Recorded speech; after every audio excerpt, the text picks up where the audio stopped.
Sa panahon kung saan uso na ang digital connections, isang kakaibang pag-ibig ang nabuo sa pagitan ni Carlos Agassi at ng non-showbiz beauty na si Sarina Yamamoto. Mula sa isang simpleng swipe sa dating app, nauwi ito sa isang malalim na pagmamahalan, pagsubok at sa huli, isang panghabang buhay na pangako. The Philippine Showbiz List presents Carlos Agassi and Sarina Yamamoto's love story and wedding details. Love at First Wife. Sa hindi inaasahang paraan nagtagpo ang mga landas sina Carlos at Sarina sa pamamagitan ng isang dating app na Tinder.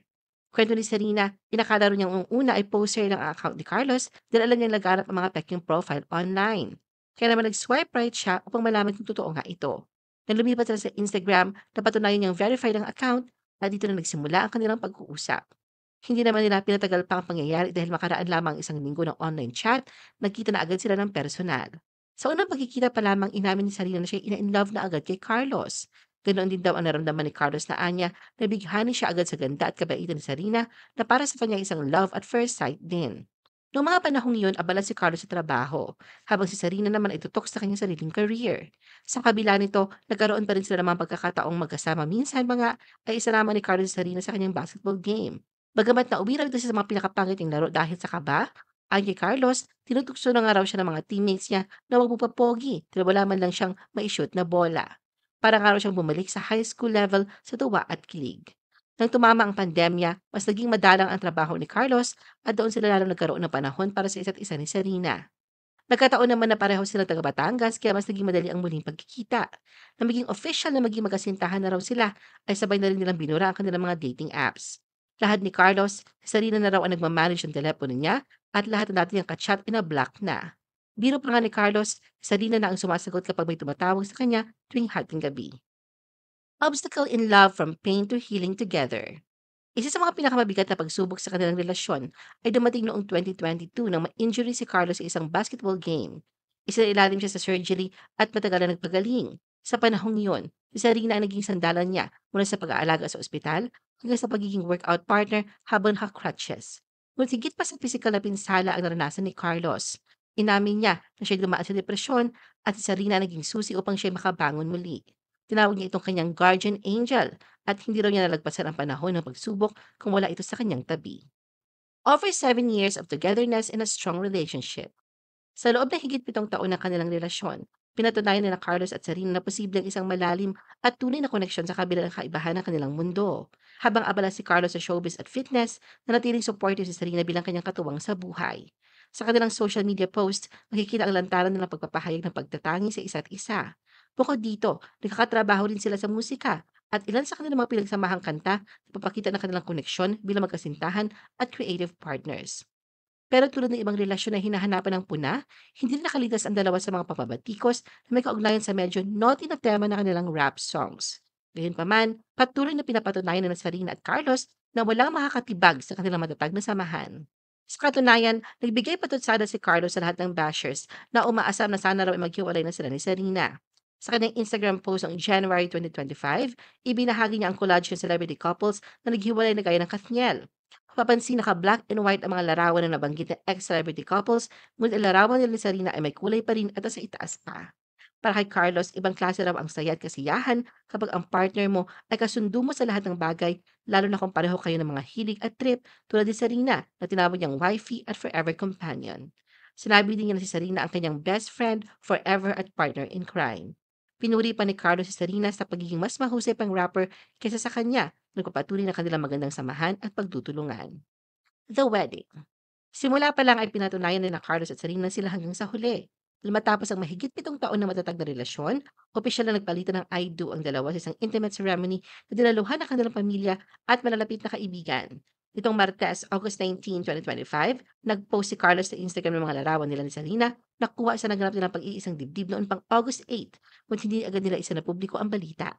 Kalakip na kanyang post ng ilang larawan ng kanilang kasal, kabilang ang eksena ng kanilang halikan sa altar at mga sandaling puno ng lambingan at saya sa buong seremonya. Para sa kanilang wedding, pinili ni Carlos ang isang hindi pangkaraniwang disenyo ng tuxedo. Suot niya ang isang wedding tux na may mababang kwelyo at see-through na manggas, na lalo nagpalitaw sa kanyang matipunong pangangatawan.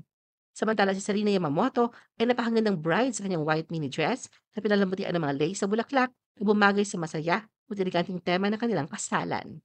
Baka sa mensahe ni Carlos ang kasiyahan na sa wakas ay iisa na sila ni Serena na itinuturing niyang best friend, soulmate at katuwang sa lahat ng bagay. Sa mahigit 7 taon nilang relasyon, marami na raw silang problemang napagdaanan at napagtagumpayan dahil sa kanilang pagmamahalan. Kwento ni Carlos, ang pinakamasayang araw ng kanyang buhay ay nung una niya makilala si Serena at sa tagal ng kanilang relasyon ay natupad na rin ang pangarap niyang makasama ito habang buhay.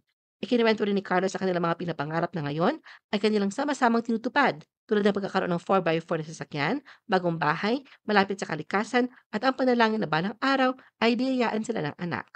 Pinuri rin ni Carlos si Sarina bilang isang multi-talented woman, isang rap goddess, producer, director, nurse, psychiatrist, architect, at kasamang katuwang sa gym, pagkain at pagbabiyahe. Anya, wala naman daw masyadong magbabago sa pagsasama nila ni Sarina, ngayong kasal na sila basta ang mahalaga, tuloy pa rin ang kanilang pagtatrabaho para sa kanilang future. Mensahe ni Carlos kay Sarina, I love you so much, Mrs. Sarina Agassi. I just pray every day that it can make you the happiest. Carlos admits getting emotional as he marries Serena. Sa hiwalay na post, ibinahagi naman ni Carlos ang pagiging emosyonal ng pakasalan niya si Serena. Ayon sa kanya, hindi niya inakalang magiging ganoon siya kasentimental at inamin niyang mas marami pa siyang inaiyak kaysa sa kanyang asawa. Ang kanilang mga sinambit sa seremonya ay hindi raw pinaghandaan kung saan lahat ay nagmula sa kanilang puso, tunay na nararamdaman at walang halong script. Binanggit din niya na ang mga mahalagang tao sa kanilang buhay na hindi nakadalo ay nauunawaan nila kahit wala siyang sama ng loob. Puno ng pasasalamat at pagmamahal, ipinangako ni Carlos na mamahalin niya si Serena habang buhay, kaya nang sinabi ng Diyos, ng pari at ng kanyang sariling puso. Inalala rin niya ang mga pagsubok na pinagdaanan nila bilang magkasintahan na anya mas matindi pa sa isang pelikula. Sa halip na mapektuhan sila ng mga taong nais silang paghiwalayin, lalo naging matatag ang kanilang relasyon. Tinawag niya si Serena bilang kanyang rap goddess at partner sa lahat ng laban sa buhay. Bukod sa kanyang pagmamahal kay Sarina, taos-puso rin nagbigay-pugay si Carlos sa pamilya ng kanyang asawa, lalo na kina Mami Yuki at Daddy Honey.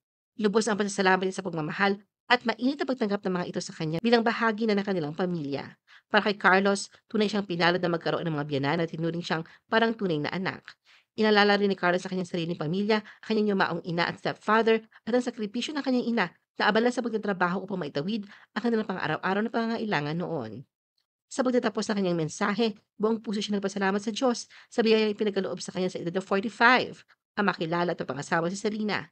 Ayon pa kay Carlos, God is good and will always provide. Basta nanatili kang mabuting tao, nagbibigay ng pinakamahusay sa lahat ng ginagawa at sumusunod sa batas ng Diyos at ng tao. Bilang paalala, sinabi rin niyang huwag ihambing ang sarili sa iba at dapat ay lahat ng bagay ay ginagawa sa tamang balanse o moderation. Sa huli nagbahagi si Carlos ng isang makahulugang paalala tungkol sa kahalagahan ng kasal.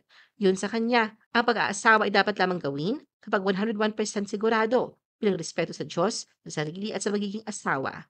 Para sa kanya, ang kasal ay panghabang buhay, kaya dapat piliin ang tunay na forever at laging isentro ang Diyos sa relasyon. Samantala sa hiwalay ng Instagram post naman ni Sarina, nangako siyang mamahalin si Carlos forever at mananatili sa kanyang tabi hanggang sa huling sandali ng kanyang buhay. Ano ang masasabi mo sa video na ito? Mag-like o mag-react at huwag mahiyang mag-comment. For our YouTube viewers, huwag kalimutan mag-subscribe at i-hit ang notification button. At para sa aming Facebook viewers, mag-like at follow sa aming Facebook page para updated ka sa mga showbiz chika. Thanks for watching!